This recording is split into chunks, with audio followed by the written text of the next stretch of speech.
Good morning, everyone. Good morning. All right. Our vice chair keeps me on time. He said it's 8:59.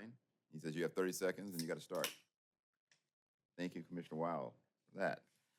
We'd like to get started right on time. We are a little short-handed this morning, but three of us will hold it down.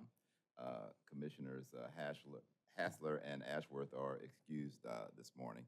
With that, Diane, roll call for us. Commissioner Banks, Here. Commissioner Thompson, Commissioner Wild. Thank you. Lieutenant, would you lead us in the Pledge of Allegiance, please? To the flag of the United States of America and to the republic for which it stands, one nation, under God, indivisible, with liberty and justice for all. Thank you, sir. And do we have any issues with our open discussion? We do not? Okay. First order of business this morning is we have a swearing in, which we're always happy to do, for St. Louis County, the Airport Police Department. That's these two gentlemen up here. Would you come forward, please? It is painless. How you guys doing this morning? Good, good, good. I need you to raise your right hand and repeat after me. I state your name. Do solemnly swear that I am a citizen of the United States, that I will support the Constitution and laws of the United States, the state of Missouri, and the charter and ordinances of St. Louis County, that I will fairly adhere to the regulations provided in the rules and procedures,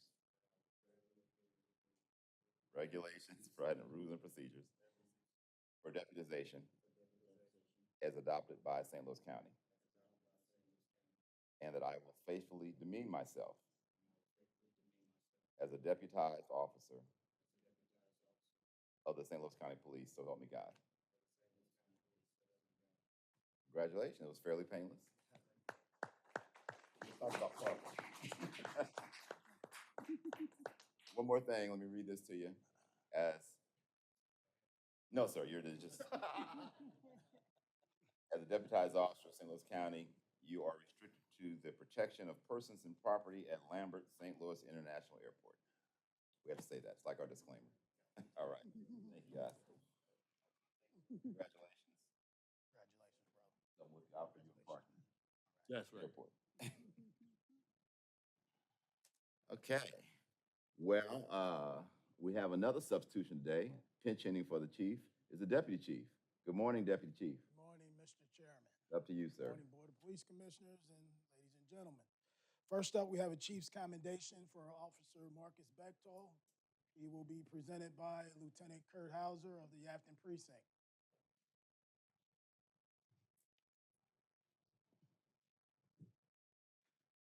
Congratulations, brother.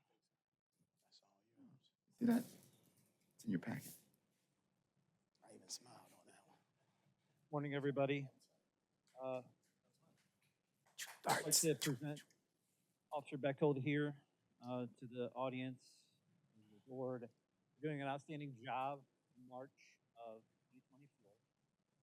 He received a call for service for a robbery, which the victim was beaten, and her car keys and phone were stolen. During the commission of the crime, a purple handgun was displayed as the suspect in the area. Now, Marcus came to determine that the victim knew one of the suspects. Through that knowledge, he was able to track her down after a couple months. She was uncooperative. Through some search warrants that were executed on her phone, he was able to determine the second suspect's information. He was able to track her down, and in doing so, executed search warrant on her vehicle, located the purple handgun in question. There were some admissions made during interviews with the suspects. He was able to obtain warrants from both suspects, and here we are today, recognizing his excellent job in his investigative skills.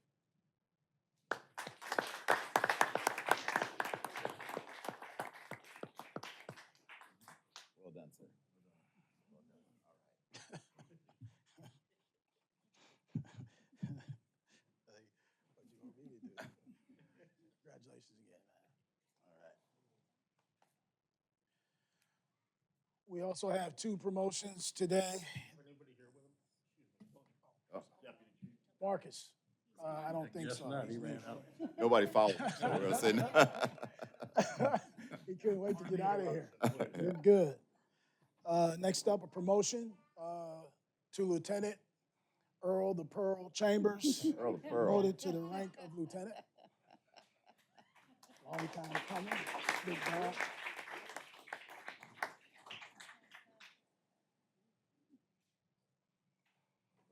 Go up there and do your thing.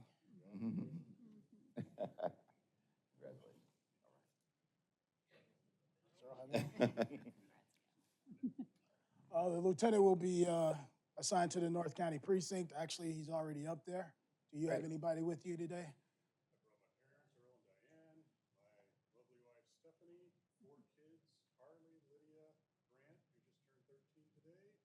Happy birthday. There you We go. won't Happy make him stand. birthday. Thank you guys for coming.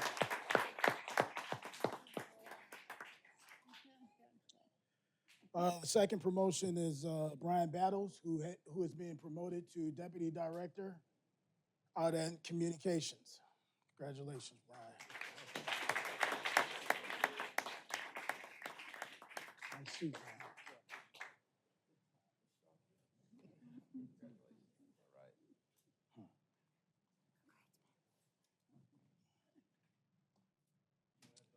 Yes, sir.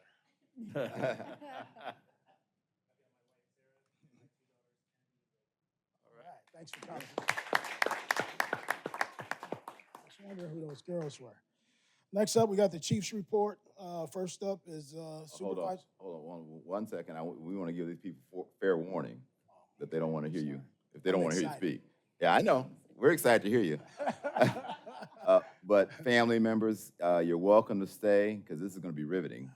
But we're about to get into the nuts and bolts of our meeting, and if you would like to leave, you may do so at this time, or you're welcome to stay. You only get one warning. Especially those with kids. Yep. Let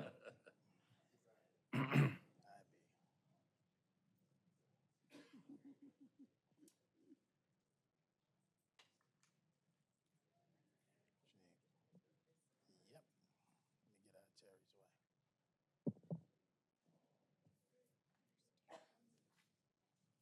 You're up, Terry.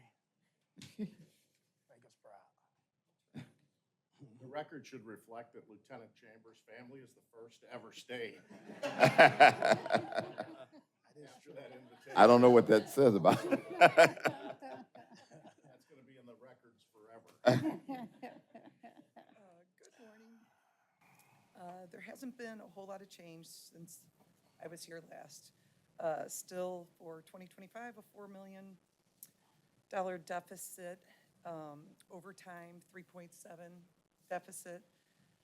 The retirement payouts, I'm still thinking 1.7 deficit, but now I've heard of a couple more retirements, so that could be a little bit higher. And then I'm still projecting the retirement fringe at being 2 million short because they have not reduced it at all. It's still at 35% for every employee. So then medical, I'm showing a surplus, but again, we go out to contract, we get a new one October 1st, so those last 3 months could make a difference. And then surpluses in fuel, telephone, and vehicle maintenance right now. Those are the large ones anyway. 2026 budget is due this Friday, thank goodness. I'm still working on it. Maintenance budget, I don't have really anything for you. I'll have more numbers for you next time because I'm sure I'll submit it. We'll have to meet with the budget office and then I'll know better numbers. And the ARPA money, we have spent $27,949,000. We've submitted $13,974, and we've been reimbursed $12,823,000. So kind of boring. Any questions? That's it for me. Gentlemen? Have we added the line item for the Police Athletic League into the budget for '26? No, I don't think did that get approved? It needs to be in next year's budget, 2026? in the police budget, yes, How, the 250? 250. No, I didn't know that. Thank you, I will.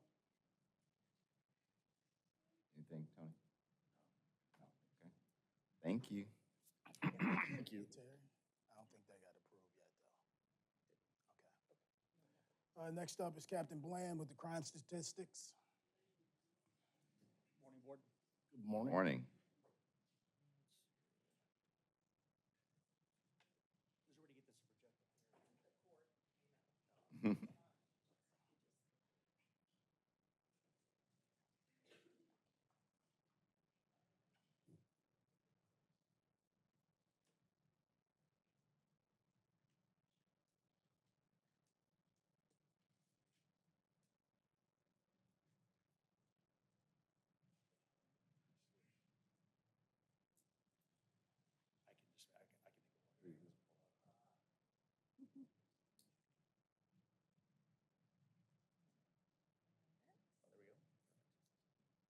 You got off easy.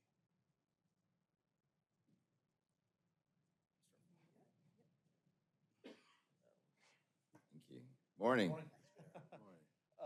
just want to note before I get started that since we're still in early July, like June crime numbers and whatnot are still kind of trickling in. Okay. Some of the numbers are accurate as to what we have today. So there's a possibility there might be some slight fluctuations, but it's accurate as what we have right now. So notable events for the month of June and year-to-date. We'll start with citizen complaints. Only one was received last month, which is showing now a 116.7% increase compared to this time last year. If you remember though, 2 months ago, it was a 900% increase. Last month was a 200% increase. So as the year is going on, the numbers are so small that I would expect that percentage to also go down also. Internal investigations, 62 year-to-date, 24% increase compared to this time last year. 40% of these are continue to be preventable motor vehicle accidents. Use of force, pretty significant decrease compared to this time last year. 188 year-to-date compared to 245 last year. 70% of those, 21 occurred in the month of June. 70% of those are physical restraints, so very low level force. Something of note to add, last year, year-to-date, January to June of 2024, 28 of those uses of force were as a result of assaults on a law enforcement officer. This year in 2025, January to June is 20, so that's 8 fewer. So that's a pretty decent decline also when it comes to our use of force as a result of somebody assaulting us. Vehicle pursuits, down slightly, pretty comparable to this time last year. A majority of those were initiated as a result of robbery offenses. Of note there. Our failure to yields also down pretty significantly, 28.3% compared to this time last year. So almost a little over 300 fewer compared to 2024 numbers. Is there any trend in the citizen complaint incidents that in the increase? Yeah, so I've been in my position since May. And Okay. I've have a pretty good dialogue with BPS to ask that, and no. Okay. There's just nothing there or no like training related issue or anything like that's been identified. It just Okay. kind of depends what's coming in. And some of those of note have no validity to them once Sure. they're investigated, so.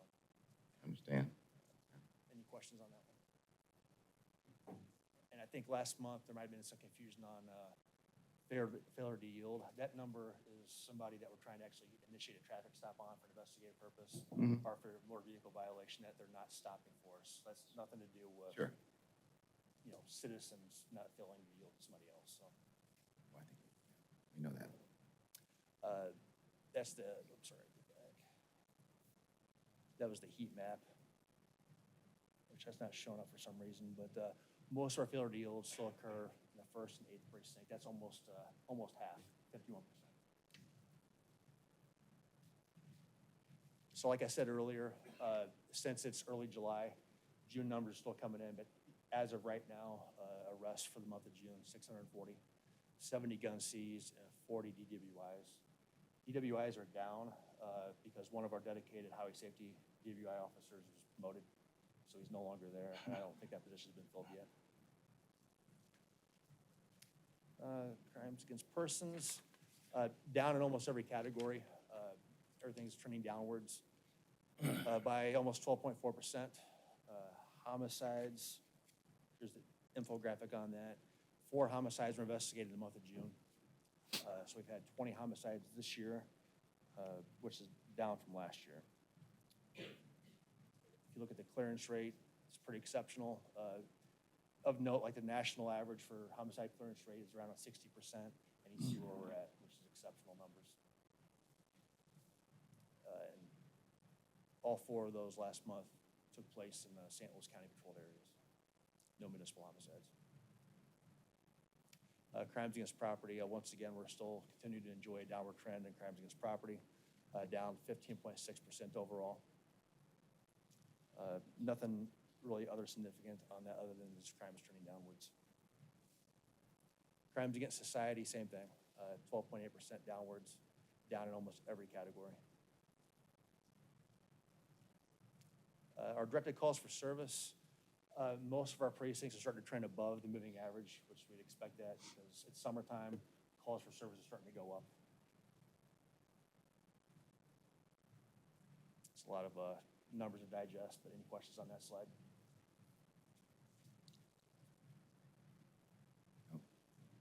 Move on. So to correlate with that, self-initiated calls for service, some of the precincts are starting to fall behind the moving average because they're dedicating more of their deployable time towards handling radio calls.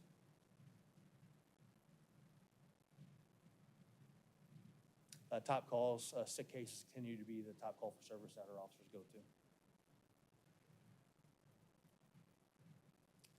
Traffic stop TSR data, I'll echo what I said earlier. That is information that we have as of right now, that those numbers can fluctuate slightly, but there's no outliers, nothing of significance, pretty consistent with what we see month to month.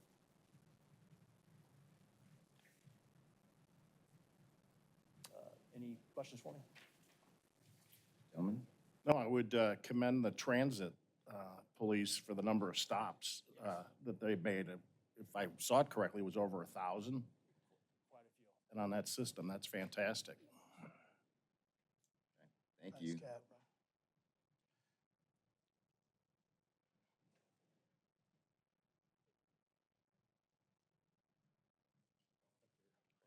I have a question. Oh, hold on, No, one, hold one, on, Cap. one quick question. I have one question. How does the staffing in each of those precincts correlate with the decrease or increase in crime? You said one of the guys didn't get replaced and things like that. So if you've got an area that's short staff-wise of another area, it would stand to reason that their crime would be higher. Yeah, of course, there's probably a correlation that vacancy remained open for a long period of time. But when we're looking at short periods of time of, days and weeks, we usually fill those positions back. It's probably statistically like insignificant moving forward. But if we were to leave something vacant for a long period of time, I would expect that vacancy would show through being effective with our preventative patrol efforts and whatnot. And I'm still trying to get used to the different areas because I'm not familiar with the boundaries, but it seems to me some of those areas that are really high percentage-wise, are smaller geographical areas than some of the other areas. Do they have enough people to cover that? They should have enough people to cover the space, but is it just that much more crime in those particular areas, or we don't have enough people to deal with all of it? I think when you're looking at like geographics and whatnot, like our North County precinct, like Jennings, like you're correct, Jennings is a small geographical area. However, there's a heavy concentration of population there. And during the day-to-day commuter traffic and whatnot coming through those areas, especially by North County, you get 270, you get major roadways, a lot of businesses. So you just overall on a day-to-day, your population is centered there more than some of your more rural areas. So I'd expect that you're gonna have more traffic accidents, you're gonna have more calls for service, just in general. Human behavior could have more issues in those areas day to day. Do we feel like we have enough staff to support those areas? Some of these areas are short manpower, some are not. Or do we feel like we're in a good position in those areas? Yeah, in general, our North County precinct, those are more heavily staffed precinct. But when it comes to like workload, those are definitely conversations to be had. And I think that we are doing everything we can to make sure those precincts are staffed where they need to be at. I think Lieutenant Higginbotham will be discussing that here in a little bit. Oh, okay. Thank you. Lieutenant Higginbotham will give the human resource report. Good morning, Lieutenant. Go over our June totals for HR. And some of those things I can address even off slide as far as our staffing concerns. As far as our retention for commissioned and professional staff for the month of June, this year compared to 2024, our resignations from 2024 to this year, we had 2 then, we have 2 in June of 25. We've had 1 fewer retirement this go around. As far as pro staff resignations, 2 for June of 25, 2 for June of 24, and we did not have any June retirements in 24 or 25. Some recruiting updates for you all. Academy Class 211 graduated on 6/26. We had 21 new county officers graduate, and they are in the next phase of their training. And they'll do that for several months before they're out on their own and on probation remaining. We have Academy Class 212 currently in. They began on June 30th. We have 20 St. Louis County police officer, probationary police officers in that class. And we also have Class 213 that we're working on as we speak to begin in January of 2026. For public safety dispatchers, we had a June class begin June 16th. We had 6 dispatchers in that training course. And then we are actually filling September's class that begins on September 15th currently, and we want to have 12 in there, and I think we're on task to do that. I have a couple of them to call today and get them on with that 9/15 start date. So we're moving along pretty well to get to that goal. Some updates for you all. Our applications received June of 2025 for commissioned police officers this year, obviously 42. We had 31 this time last year, so we have a pretty good increase there. A lot of that is word of mouth and salary changes for commissioned police officers. The word travels. I believe our one-to-one really helps us out a ton with experienced police officers coming on board. Applications received for June of 2025 for professional staff is at 175 compared to 158 from last year this time. That's pretty comparable. You know, that kind of fluctuates month to month as we go along. We have 217 applications received for June of 25 compared to 189 last June, 6.75% increase. A lot of that, when you look at the data, calculates to commissioned police officers and public safety dispatchers. We are actually, we have the new professional staff recruiter position. They are going to be starting at the end of July. I'll send that email out this week. They'll be on board. That's going to help us immensely with recruitment and the process for professional staff. One thing with professional staff, and I know Colonel Mann and I talked to Captain Schaefer, our care unit and records are in really good shape, which we haven't seen that in quite some time. I would even say full, or very soon they will be full staff. So that's good. And we can obviously start focusing more attention to the whole attention to some of the other positions, obviously. We have the web content operations coordinator began on June 27th. That'll be a tremendous help as well. We do have one experienced officer who has orientation tomorrow. So he will be on board. We also have 6 more experienced officers in backgrounds right now, and more importantly, a couple of those are going to final review board.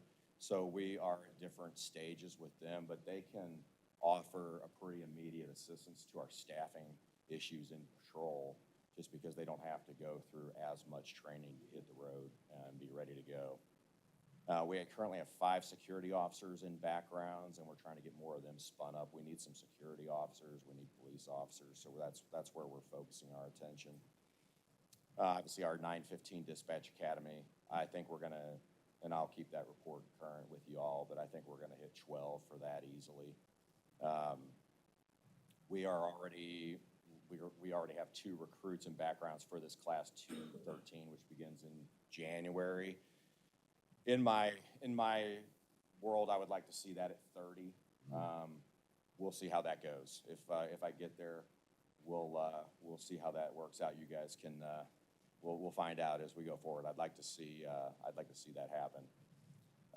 We have 1 warrant clerk, 3 records clerks, 2 for CSU, and 5 public safety dispatchers in backgrounds currently. A couple things I wanted to go off slide and note that we've been doing with the recruits before they start at the academy. We're doing some pre-PT, a couple days a month with them. And I noticed with the physical success at the academy, we don't have the issues when these young recruits start training. And I say young, but some of our recruits are older when they start. So it helps them get a leg up if they're not used to going to the gym or PTing regularly. It's like this is kind of what this lifestyle. You say older, what do you mean? Don't hurt our feelings. we have a couple in there now that are 50. Get out of here. So- There's room. Hey, we got a chance. Right, so I think a lot of us, I don't know, you think about running around with some of the young guns on that track. It kind of helps them out if they're not into that sort of, we can help them out a little bit there. Another thing that we've done is we have married up with SkillBridge, and SkillBridge allows us to tap into some of the veterans that are getting out of the military, which we've kind of missed out on through the years. We're able to link up with the veterans before they get out of active duty. And we're actually working on this right now. We can sync up and bring in some of these military veterans that are looking for jobs. You're talking about some people that know how to be on time and they're squared away and ready to go. They just need the opportunity to get on board. So I think we can fill quite a few of our spots with that. I think the word of mouth from just the veteran officers that we're hiring gets around too. We're always telling them, take a look at what we offer and tell your friends. So hopefully we can get the staffing brought up and get that resolved. Commissioners, do you have any questions for me? You had quite a few of those that are in background. Correct. So do we have enough people in background to do that? Is that delaying or holding up any of these? Correct. So like even just backgrounds alone are the ones that are actually on a detective's desk. We have numerous in the recruitment phase as well. So it's different steps in the office. So what we actually have assigned to backgrounds, I also recently got another full-time background investigator or commission employee, which helps immensely when it comes to hiring, especially police officers and security officers. The amount that one background detective can do is tremendous for us. So we'll see those numbers increase as we go along, especially over the next few months. More importantly, when we get around to that January class, we're going to see that extra investigator really add those numbers. That's kind of where we've been in the 20s. That's where we can get that extra 10 from right there by the time we get through that. So You said you added another full-time back. How many do we have? we have 3 commission and a couple intermittents. So the intermittents, I might have them 2 days a week to actually do the work. Is that They adequate? usually pick up a professional staff or 2 backgrounds for me and they get those done. But my commission employees, they get a lot of our security officers and police officers' backgrounds completed. Anything else, sir? I'm just curious, why wouldn't we have them all commissioned? Well, it's good. It's just a budget issue. Okay. Obviously, commission employees are a little expensive.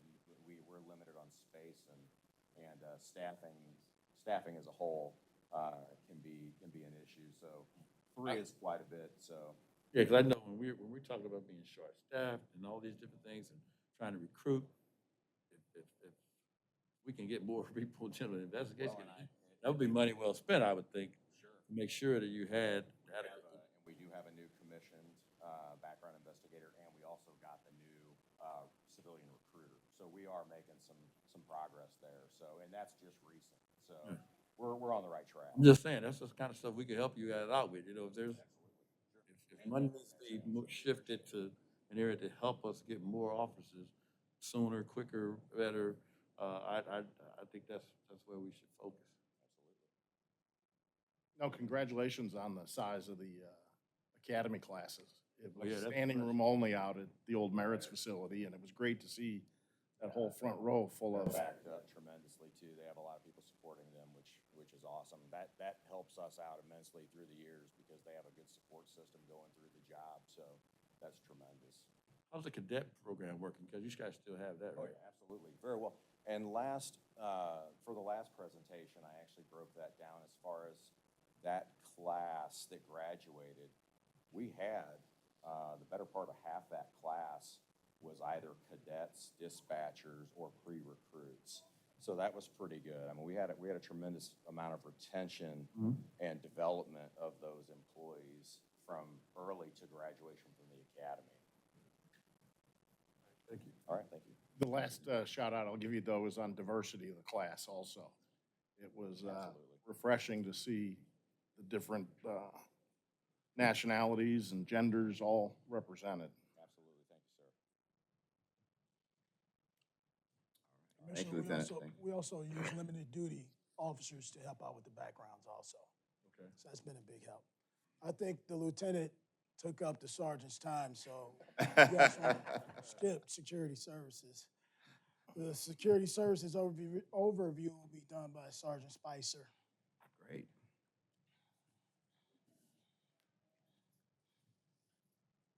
Morning, Sergeant. Morning, Commissioner Banks. So Captain Kelly is on vacation week and. Oh, man. He left it to you, huh? That's right. I'm the working day shift guy, so I got the job. I was voluntold. So it's gonna give you a little overview of, security services, kind of what our mission statement is. So we are designed to provide, building security, property security that's owned by St. Louis County government, and the security of the employees that are within these buildings. Our structure consists of a captain, and then we have a sergeants after that, and then we have police officers, a few of those. The main employees are security officers, which are professional staff, and then within the police side, we have a vapor canine officer, which is a police department employee. We also have a locksmith that handles all of St. Louis County buildings and locks and works with public services. And also we have a systems coordinator that handles all of the department IDs for all employees, whether what division of county government you work in. And there's many other responsibilities of hers. So just kind of breakdown of the post assignments or their job duties. We have 16 posts. We staff security for North and South municipal courts.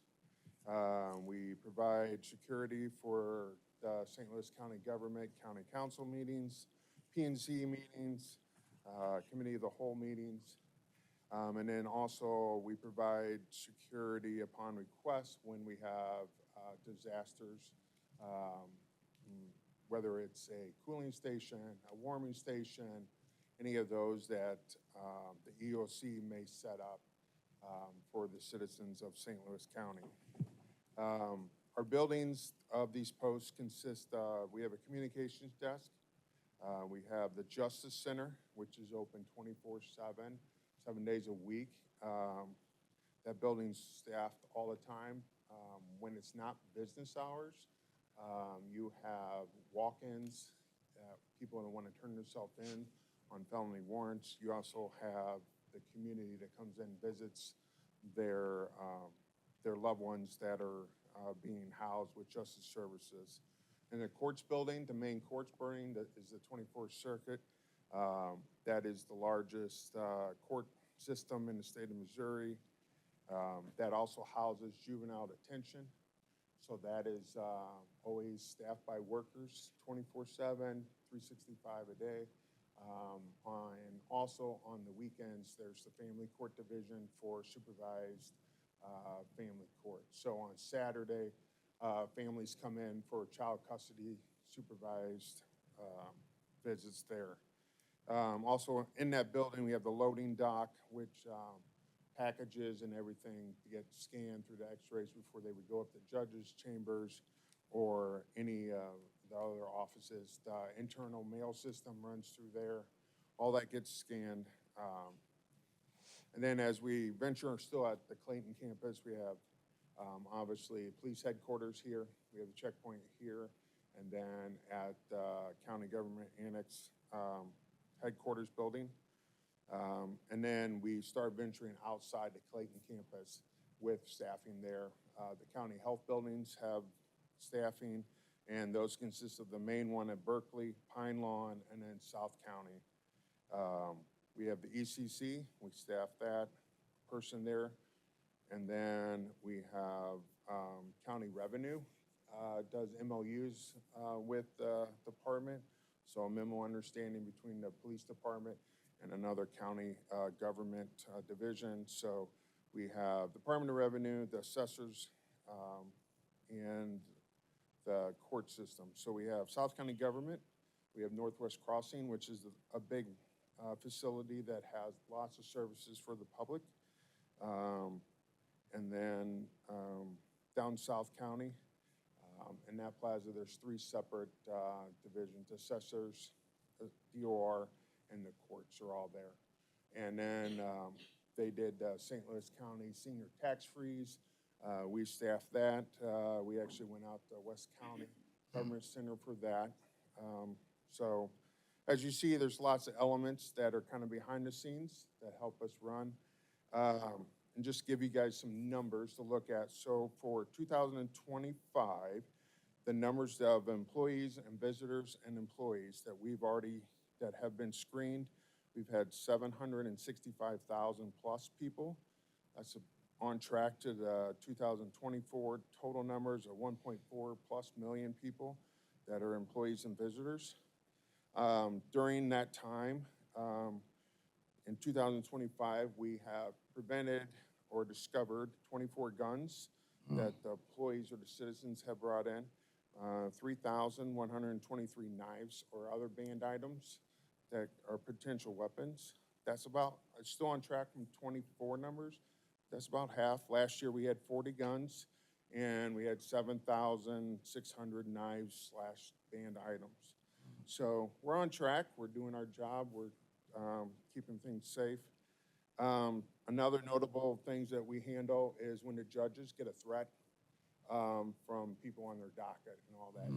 They contact us, and then we work cooperative with other resources within the department.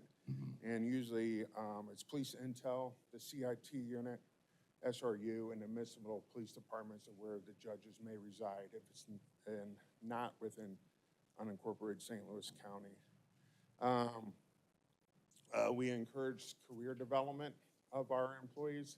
An example is we have 3 security officers that entered this brand new county police academy class. So once they do get hired with us, you know, we try to get them training. We get them hooked up with the physical fitness portion of it to get them eligible to be a primary candidate for the academy. So, and then our staffing numbers were down, just like the rest of the department.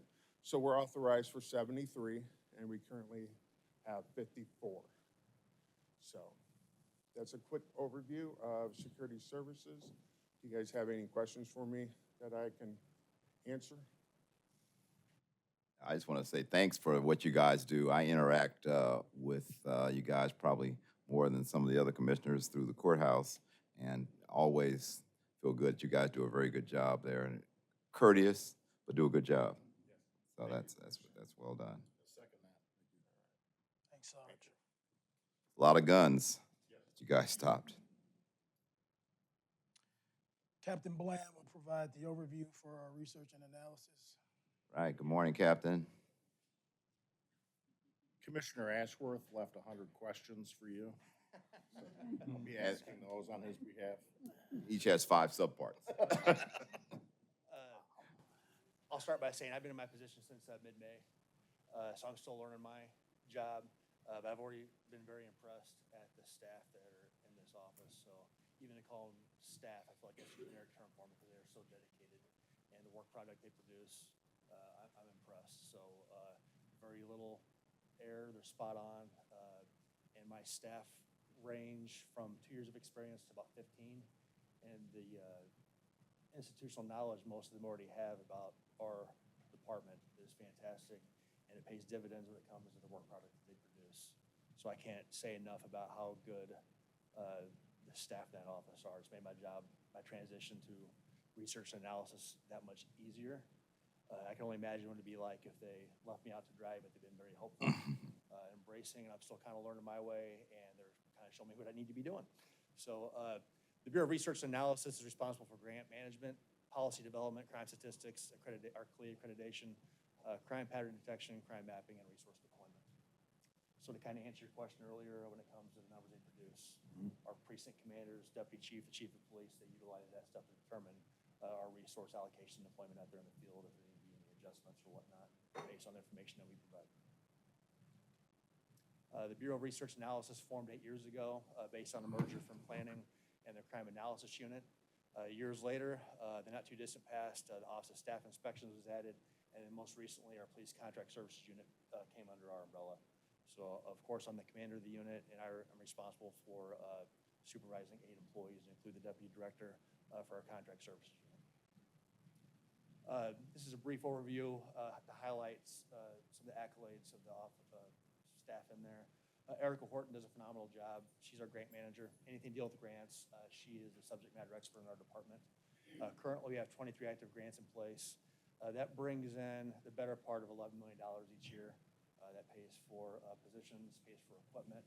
We rely very heavily on some of these grants moving forward to effectively supplement our budget and whatnot. She's also responsible for our pieces of our CLIA management. Any legislation requests, she does a phenomenal job. So that slide doesn't do justice to how much work she does. Moving forward, Jacqueline, she is all things Power DMS, critical policy development, our CLIA accreditation and whatnot, same thing. She does a phenomenal job. Our annual report that we're responsible for producing to the public each year, she compiles all that data and gets it published. Marissa Williams, she's rely very heavily on her for our strategic plan. She's done a phenomenal job like coordinating with all the different committees, continuing a dialogue to make sure that the initiatives that have been set forth are actually being followed through. And she's been doing a phenomenal job. That's a lot of work, kind of maintaining and managing the different committees, keeping them on point and making sure they're meeting and giving positive recommendations for executive command staff to chew on. Rachel Stark, she's one of the newest members of the Bureau. Same thing, she's responsible for policy development, our CLIA management, any special projects or whatnot. She takes the lead on that stuff. Everybody knows Allie. I'll put Allie, Noble, and Abby kind of together. They're able to take the vast amount of data that comes in that our department generates, which is an extraordinary amount on a daily, minute-by-minute basis almost. And they're able to take that information and compile it in a way that individuals such as yourself, myself, other commanders can digest and actually make actionable, just like I said earlier. So all that data that comes in, they can put into a spreadsheet, a PowerPoint, however we need it, so we can take a look at it and actually do something with that information. So same thing, both of them do a phenomenal job. Abby also deals with the online crime portal, so the public can log into our website or go to our website, not have to log in, and start pulling crime data. They can do searchable stuff. They can go to a crime app, and she built all that stuff. She did a very good job with that. Karen Livingston is our office staff inspector.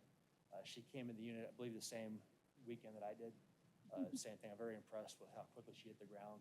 So she's responsible for conducting our department staff inspections for each unit and bureau, conducting surprise pop inspections of our individual units and bureaus. She's done a fantastic job. I can't say enough about how good she's done. And then our police contract services unit, I'll turn over to Eric so he can talk about some of the initiatives he's got in place regarding contracts.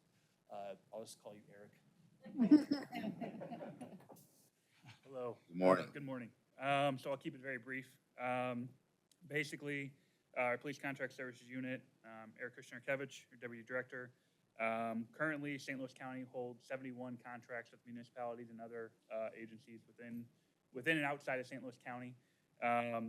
Of those are breaking up between our full-service contracts, our coordinator communications, so our dispatch contracts, our school resource officer contracts, CARE, so it's the report writing software that St. Louis County provides to many municipalities within St. Louis County.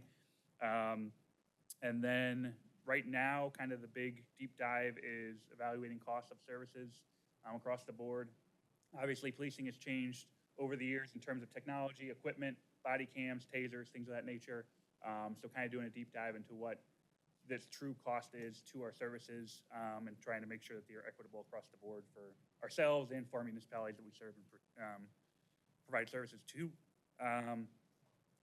Basically, right now, excuse me, today there's 6 contracts that are beginning of that process that are on the agenda for today for the beginning of kind of the reevaluation of our services. And of our 71 contracts that we do hold, it's about 29 million, just shy of $29 million in terms of the contracts that St. Louis County holds. Any questions? You're the guy responsible for giving us all these contracts. Correct. I'm the guy who gives you all the work for the contract. I got you. Okay. Any questions? Tell us the last name, how to pronounce it. It's Kushnierkevich. Good Irishman. Polish. Been But- tough on the back of your jersey, I would imagine. Yeah, my nephew plays hockey, so it's a big old arch. But yeah, Thank you. thank you all. Thanks Appreciate for everything. Wow. That's a lot of vowels. Can I ask the captain a question? Sure. What are we doing with artificial intelligence? That's a good question. So I think a lot of departments across the country were no different than trying to figure out moving forward how it's going to fit in. I think eventually it's inevitable that's going to become a part of our culture because that technology is advancing so rapidly. So, I mean, the military is starting to use AI when it comes to how they deploy fighter jets and whatnot. So, I mean, eventually it's going to trickle down to domestic law enforcement, whether it be assisting with report writing or how we better deploy resources. I've been looking at that myself because I think eventually we're going to have to address it. I just don't know what that's going to look like yet. I can tell you the same answer from our private sector is we're having meetings right now to try and get our arms around it. It's, everybody thinks it's great, but we just don't know how to capture it. Even like ChatGPT, from the little research I've done on my own, I mean, it's almost scary how quickly that will adapt to Mhm. the person using it Mhm. Yeah. and remember stuff. Yeah. So, These reports and things yes. could be done in seconds It's almost scary. when we get there. Anything else regarding research? No, Thanks to your team. thank you. Appreciate it. I'll pass it. Thanks, Cap. Just about everything we do as a police department is derived from the work that comes from research and analysis. Policies, procedures, statistics, where should we be directing our resources? So they do a great job, and the captain and Eric, they hit the ground running. Eric is so smart, it's scary at times, but I think he's going to take that position to a different level. So that concludes the chief's Would report. that include robotics? Would that be part of? Well, I saw him on TV not too long ago, but I won't bore you guys with that. But it wasn't about the police department, but he probably could put something together with robotics. I mean, at some point, I mean, AI becomes more and more prevalent. That tied with the robotics is what's happening even on military. So I would think it would trickle down to local law enforcement as well. I don't know if he's that smart. All right, Thank thank you, sir. Item F on our agenda is the approval of the minutes from our June 18th meeting. I'm assuming you gentlemen had a chance to look at that. That was highlighted by the proclamation we received for our 70th anniversary. If those are in order, is there a motion to accept the minutes? So moved. Thank you. All in favor? Aye. Aye. Okay, thank you, Diane, for that. Letters of communication, incoming communications. Not have any. All right.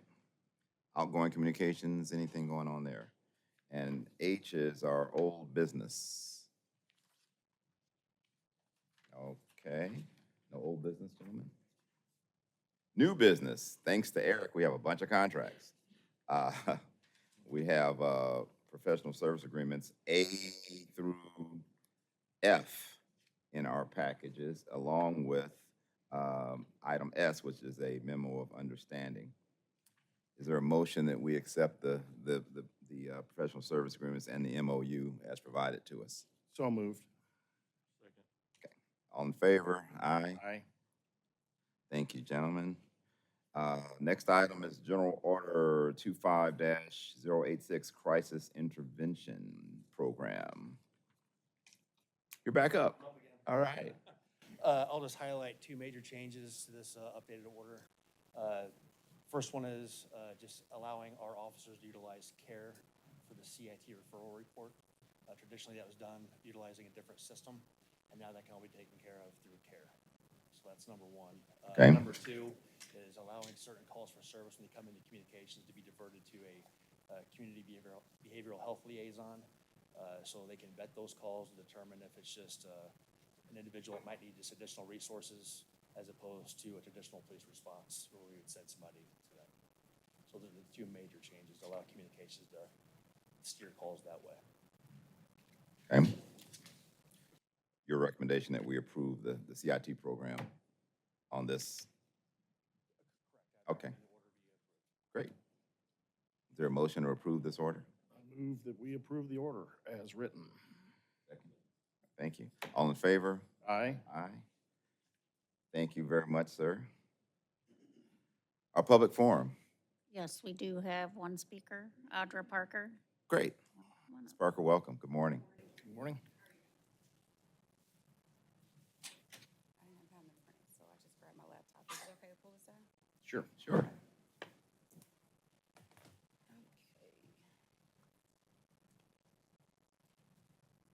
Well, I am a civilian employee, dispatcher. And let me get right to it.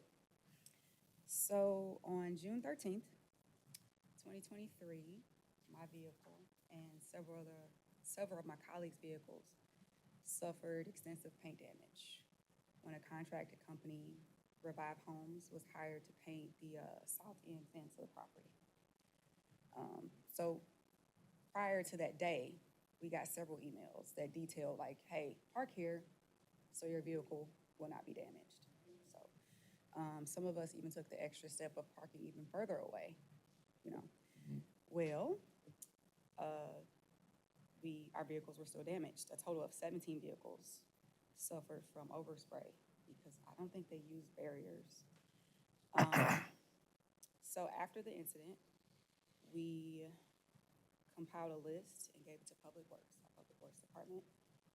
This is what happened. We parked where we were supposed to park. What do we do now? So it was also during this time that we discovered that Revive Homes, who completed the project, did not have insurance coverage. What's the name of the company again? I'm sorry. Revive Homes, LLC. So, a few weeks later, we were told that county was denying responsibility for the damage. And so then we threw the ball to Matt Crecelius and the FOP, and that ended up being a dead end as well. So there was a lot of back and forth correspondence with Revive Homes. Sometimes they didn't answer us for days at a time. It was just complete chaos because no one knew, you know, what to do. So they finally reached out, looks like September 2023. So remember this incident occurred in June. So September 2023, they say, okay, how about we bring in our preferred auto body representative to see, you know, what the damage is. So someone came out, he came back with his estimates, and he gave a flat estimate of $780 for each vehicle. SUVs, sedans, there's $780 for every vehicle. Obviously, we were like, no, that's not quite adding up. So they finally agreed to let us get our own estimates for our own auto body shops. And I would also like to note that the company that came out to perform those estimates, their preferred, was listed as a permanently closed residential business in Bellefountain. And they were not accredited with the Better Business Bureau, but I digress. So, back to the estimates. So, several employees, so we began like submitting our estimates, or they did, I hadn't so much yet. And again, the responses with the company were delayed, inconsistent. At one point, the wife of the company's owner, her name is Kristen Bird, she assured everyone she would be responding to the EOC, checks in hand. She canceled at the last minute because she said it was against her security policy to deliver checks to the EOC. So now we're in 2024 timeline. No checks have been issued to anyone, even though they provided their estimates. We were told to go to 3 auto body shops and they would pay the middle amount, okay? So 2024, I would also like to say, so the victims were several dispatchers, OEM, and EOC employees. Several of the OEM department vehicles were damaged. And it got to the point to where I knew, he's now our deputy director, Brian Battles, had started calling them from different numbers because they wouldn't reach out to us. So, fast forward, stay with me. The first payment, the first person that was paid was spring of 2024. And each and every person after that had to be very persistent and maneuver their way around unanswered emails, excuses. It was a mess. How many of the 17 have been paid? So, funny you say that. I think there was at least maybe 3 to 5 people who were so exhausted from it, they didn't even pursue it. So I think 10 people, 10 or 11, I want to say. There's 3 left. Myself. There's 3 left who have not been Yes. made whole on this. Okay, Myself and 2 other ones. gotcha. Yeah. So, I submitted my estimate, which is important to note that mine is the most expensive because my Jeep suffered the most damage. That was verified by a county assessor as well. So I submitted mine, and I didn't get a response for 2 weeks. I was forced to email Joe Hunt of Public Works. And when I did get a response, I was told that we had to check and make sure you were on the original list because your estimate is so high. Okay, so let me speed it up a little bit. So October 16th, 2024, I'm contacted by Barclay Beekman of Risk Management. He requested my estimates and he promised to try to facilitate a solution. October 18th, he tells me that he cannot advise if he cannot advise if the matter will be settled at all and that county cannot legally pursue them. Okay, so a month later, November 22nd, after I didn't hear from him, I reached out. So it was around this time that our new Lieutenant Colonel man happened to be walking through, visiting, and he made the mistake of making eye contact with me. So I dragged him into it and tagged him in.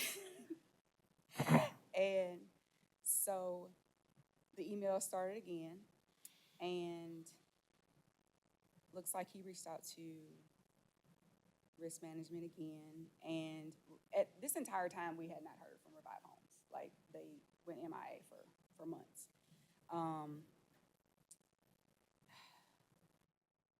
I don't want to speed you up too much, but I know we limit the time of the Are there 3 people who've not been compensated? You're one of the 3. Yes. And is Revive still in business? Do we know? Yeah. Yes, they Not are. only are they still in business, but they renewed their contract with the county. And honestly, that's my main issue. Okay. Not even so much as the payment, as much as they were able to renew their contract in October of 2024, knowing with county employees still claims not being paid out. Okay. So they're locked in until 2026 with another option to renew. Okay. Well, we will talk with the county counsel's office and see where we stand on the civil matter. with them, especially since we're continuing to contract with them. You have two contract guys right here, so they know this stuff very well. Yeah, So, they should have insurance. yeah. Before, But let's, before the. but let's look into it before we make any, kind of determinations. We will look into it. They had And, insurance before, how did they get a new contract? right, Who- exactly. when you- Okay. When you reference the county, you mean St. Louis County government, or you're not talking about the police department? But you're an employee of the St. Louis County Police. Right. And Dispatch. Drive Home, who hired them? Who were they working for? We have to, we have to look, we need to look into all of that. And yeah. That right there is ridiculous. Yeah, and I appreciate you bringing it to our attention, because it definitely looked like we need to. If it was one of our cars, we would certainly be in the same boat as you. Yeah, so, I might suggest you avail yourself to the county council as well, because Public Works and other involved parties, work for them. But as far as I'm concerned, you're one of us. And, That's my point. mhm. Like, she shouldn't have to go through any more of this stuff. no, I know. We need to take it and get this done. So the company did reach out to me. They appeared in January. Revive Homes? Yes. Sent me an email on the 31st and said that they would pay me the estimate, and then they kind of went MIA again. Mhm. So now we're Okay. in July, so, yeah. Thank you for. Well, no, thank you. I appreciate you bringing this to us attention. What was your estimate, by the way, on yours? I'm just curious. You Mine, said your Jeep was the highest. yes. 6,027 dollars and 28 cents. Gotcha. That's what Okay. they agreed to pay in the email. Gotcha. Okay. Thank you. I think with the new tariffs, it might be more than that. Thank you. Appreciate you bringing it to our attention. How would you like us to follow up with you? Email okay, or Okay, we'll email you. one of us will Yeah, I We'll appreciate email it. you. be back in touch when we I find know out you what guys we are can do? Our man, through his next walkthrough, Thank you. Anything else for the public forum, Diane? No? Okay. I have one thing, Richard. Yes, sir. Go ahead. I think I'm 99.9% sure, but Councilman Mark Harder has been a great supporter of the department. And his brother passed away in the last day or two. So I'd like to send our condolences to the councilman, and he really has, particularly in our communications area, been a really strong advocate for us. I think we should do that as a board, don't you think? Yeah. Okay. Agreed. yeah, I like to make one, just a general statement. As I learn more about the reach of the St. Louis County Police Department and the various locations, and the various roles that we play, I didn't even know such a department existed, that she's talking about. Mhm. But Mike made an interesting point. These employees are part of us. I mean, they're part of the St. Louis County Police Department, right? So if they have an issue, we have an issue, we should help them resolve these issues. They shouldn't have to fight those type of battles by themselves. The fact that this drug out for 2 or 3 years is ridiculous to me. So I think that any time a county employee, St. Louis County Police Department employee, has an issue that occurred while they're at work, we should step up and help resolve that issue for them. That's just my opinion as a business owner. I just think that those little things leave nasty tastes in people's mouths when they work for an organization that doesn't stand up for them. Agreed. Okay. Item K, motion to hold a closed meeting. The Board of Police Commissioners may vote to go into closed meeting for legal advice and renew of claims and lawsuits involving the police department, section 610.0211 RSMO and section 114.02011 SLCRO to discuss personnel matters under section 610.0213 and section 114.020.13 SLCRO, and for a discussion closed under sections 610.021, 19 AND RSMO, and sections 114.0201.1, 21, and 23 SLCRO for discussions in which, if conducted in open session, would impair the ability of the St. Louis County Police Department, and the Board of Police Commissioners to protect the security and safety of persons or real property, and the public interest in non-disclosure outweighs the public interest in disclosure of the records. Is there a motion to go into closed session? So moved. Second. Roll call, please. Commissioner Banks? Yes. Commissioner Thompson? Commissioner Wild? Yes. We are now adjourned and moving into closed session. Yes, okay. We are back in open session. We had only one vote in closed. Before that, we did figure our next board meeting tentatively set, because we have two members that we have to confirm with. Our Wednesday, August 13th will be our next board meeting.